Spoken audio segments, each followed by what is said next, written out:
Hey everyone, I'm Landan with LMR.com. In this video, I'm going to be showing you the straightforward steps on how to remove the factory intake manifold from your 2011 to 2014 Coyote powered Mustang.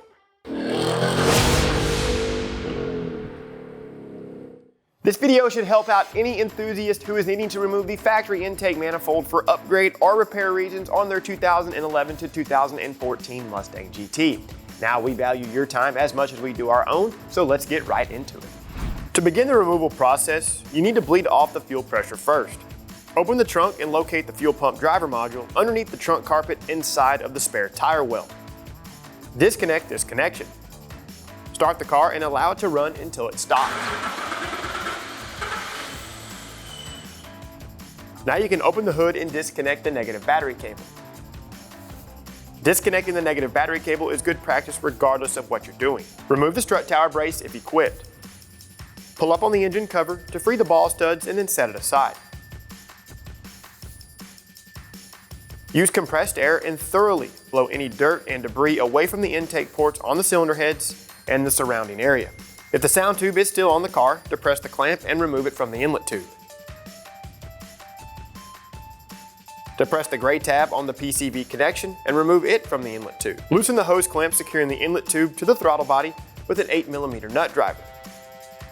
Do the same for the hose clamp securing the inlet tube to the airbox. Remove the inlet tube and set it aside. Remove the passenger side PCV connection from the intake manifold, followed by the connection on the valve cover.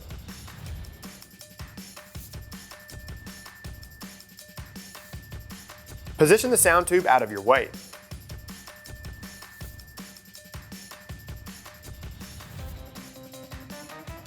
Rotate the driver's side PCV hose and remove it from the fitting on the valve cover. Another good practice is to cover any sensitive areas from foreign material with a towel. Cut the electrical tape from the throttle body electrical connection. Slide the red locking tab toward the driver's side and then disconnect the connection. Disconnect the evap electrical connection. For easier access to the evap hardline, dislodge the clip on the valve cover. Slightly rotate the plastic hardline and depress the quick connect to remove it from the evap solenoid. You can position this hardline out of the way.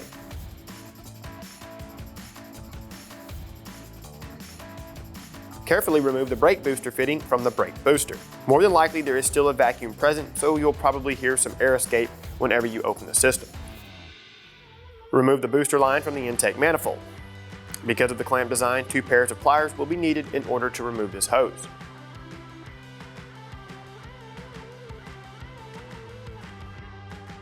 Disengage the clamp on the degas hose and remove it from the water neck. Position this hose out of the way. Loosen and remove the 4 10mm nuts securing the plastic heater hose supports. On the passenger side, position the heater hose out of the way. Remove the support, followed by the foam fuel rail cover.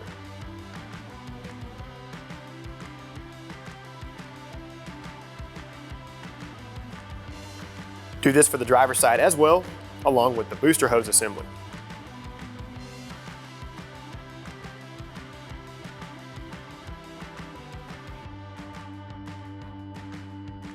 Place a few towels underneath the fuel line connection on the driver's side. Dislodge the blue clip and slowly remove the supply line.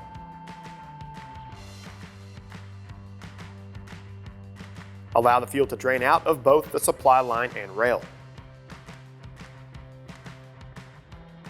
Cap the fuel rail and wrap the end of the supply line with towels. Loosen and remove the 4 10mm fuel rail retaining bolts.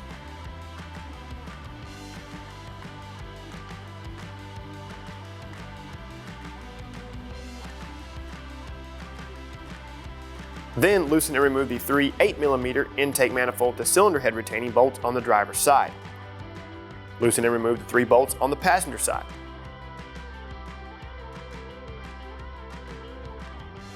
Disconnect all 8 of the fuel injector electrical connections.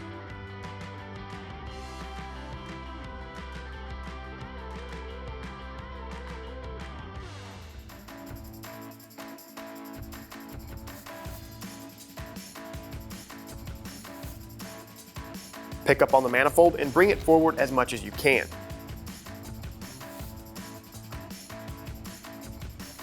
Dislodge the 4 push pins securing the injector harness to the back of the manifold.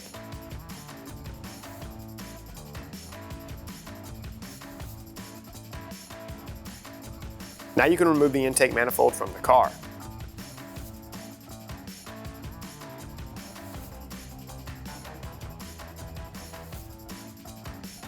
Take this time to thoroughly vacuum up any loose debris and mop up any fluids that may have ran out.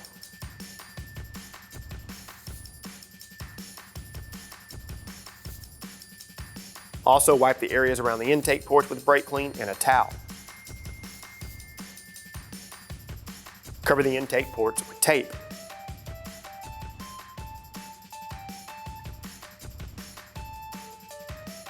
That completes a successful intake manifold removal.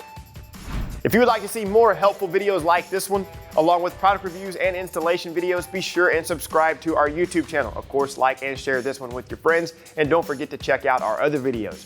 For all things 1979 to present Mustang and SVT Lightning, keep it right here with the real enthusiasts, LMR.com.